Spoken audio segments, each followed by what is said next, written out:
Olá pessoal, sejam bem-vindos ao nosso canal, nas nossas videoaulas. Estamos aqui hoje com a parte de física, novamente, para fazer mais um exercício sobre dilatação térmica. Nós já fizemos um vídeo anterior sobre dilatação linear, certo? E hoje nós vamos fazer um exercício sobre dilatação volumétrica. Então, o enunciado é o seguinte: que elevação da temperatura produz numa peça de estanho um acréscimo de volume de 0,6%. Então nós temos aqui como exemplo aqui uma peça de estanho, né? Bastante irregular, certo? E é dado então o coeficiente de dilatação linear alfa 20 vezes 10 na menos 6 graus centígrados na menos 1. Esse coeficiente de dilatação linear, ele considera o acréscimo no volume numa direção, por exemplo, nessa direção do comprimento dessa peça, bem irregular. Ou, por exemplo, pode estar considerando o acréscimo de comprimento aqui nessa largura, ou aqui nessa altura, ou aqui nessa outra altura aqui. Então, a grande pergunta é a seguinte: será que nós estamos simplificando o exercício? Ou seja, no sentido de não permitir que a gente considere que aumento, que a gente vai querer o aumento de volume, né? Nessa parte aqui seja diferente do aumento de volume nessa parte aqui, ó, certo? Ou seja, eu coloco essa peça num forno, né? E depois de uma determinada temperatura, certo? Eu tiro e verifico o volume. Aí já está uma grande dificuldade. Como é que eu vou verificar o volume de uma peça regular dessa aqui, por exemplo? Tá certo? Então, para calcular o volume, se fosse uma peça desse tipo aqui, certo? Independente de temperatura, coisa parecida, eu colocaria ela dentro de um recipiente que eu conheço o volume, por exemplo, um copo em forma de cilindro, né? Em que eu sei calcular o volume do cilindro, coloco ali dentro 1 litro de água, por exemplo, tá certo? E vejo a altura. Quando eu coloco a peça lá dentro, é óbvio que ela vai aumentar a altura da água. Esse aumento da altura vai dar um aumento no volume, certo? Dentro do recipiente. Esse aumento do volume vai ser exatamente o volume dessa peça de estanho, tá? Mas aqui ninguém está preocupado, então, por exemplo, com essa questão de se a dilatação é uniforme, certo? Ou seja, o quanto que dilata aqui, nessa parte que é mais fina, ou o quanto que dilata nessa parte que é mais, digamos, mais grossa, né? Certo? Tem mais matéria aqui, ó, né? Tem mais matéria, tá? Sujeita a uma determinada temperatura dentro de um forno, por exemplo, tá certo? Então, voltando para cá, nós temos o coeficiente de dilatação linear, certo? E nós vamos resolver o exercício considerando um coeficiente agora aqui, gama, que é 3 vezes alfa. O alfa é 20, 10 na menos 6 graus centígrados na menos 1. Então, o gama vai ser igual a 60, né? 3 vezes 20, 60. 10 na menos 6 graus centígrados na menos 1. Esse aqui é o coeficiente de dilatação volumétrica. E o alfa, repetindo que está aqui, né, é o coeficiente de dilatação linear. Então, a questão aqui parece que é coerente, né? Considerar o gama como 3 vezes o alfa. Ou seja, eu estou considerando o volume, por exemplo, desse paralelepípedo. Então, o quanto que se expande essa peça nessa direção no comprimento, né? Ou quanto que se expande essa peça nessa largura aqui, ou nessa altura, porque aqui eu tenho 3 dimensões, tá certo? Só para constar, existe um outro exercício que a gente vai fazer, que é o cálculo da dilatação superficial. Na dilatação superficial, ao invés de 3, é 2 vezes alfa. Por quê?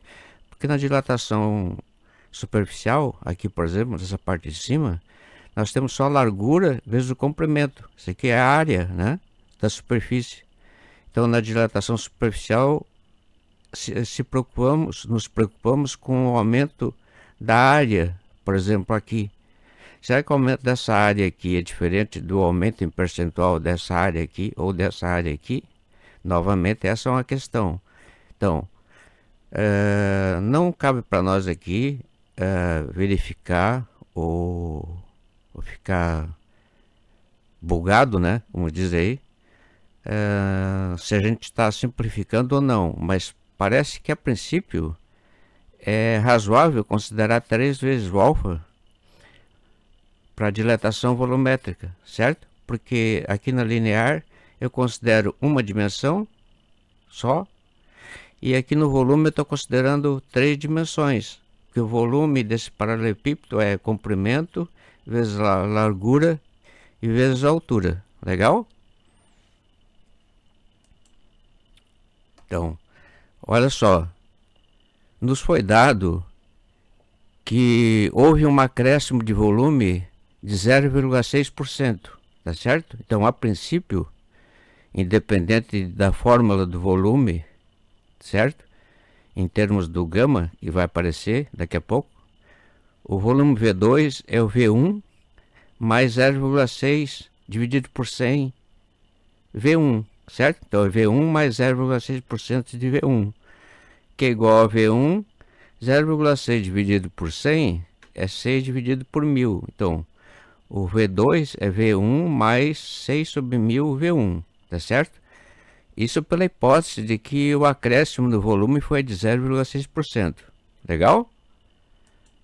Agora nós temos um volume V2 que é calculado, tá, por essa expressão. O V2 é igual ao volume inicial, que multiplica 1 mais gama, tá, que está aqui, certo?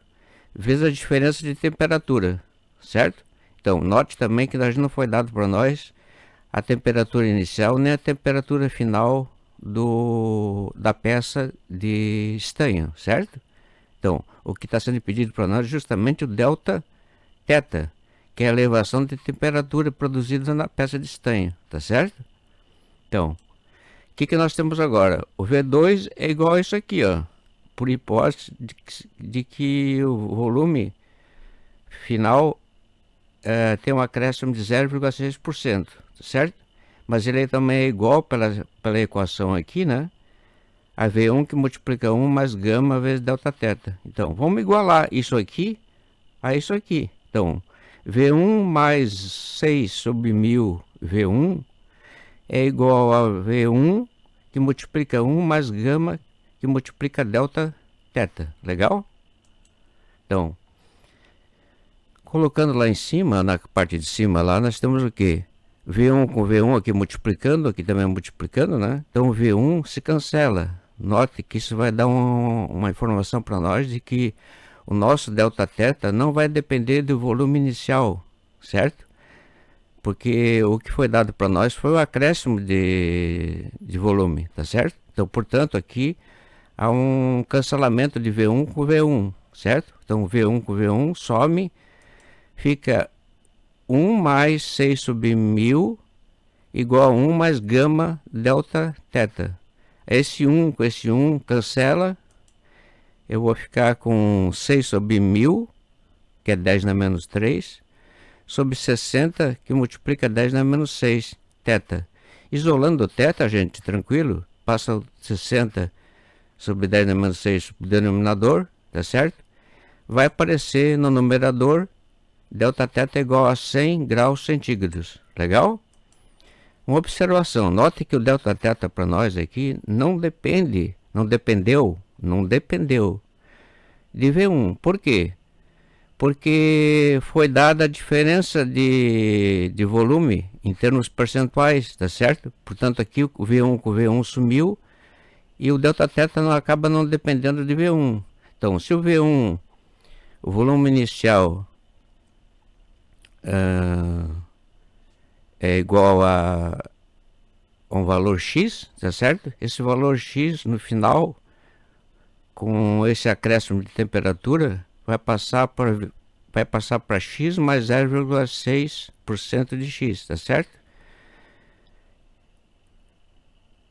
E também o delta teta aqui também não está dependendo, nessas circunstâncias, né, nesse exercício em particular, da temperatura inicial nem da temperatura final da peça de estanho.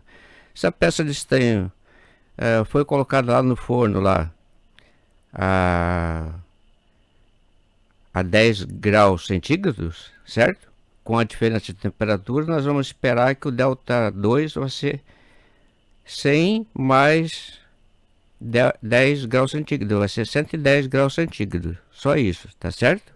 Então, resposta para nós: o aumento de temperatura, certo?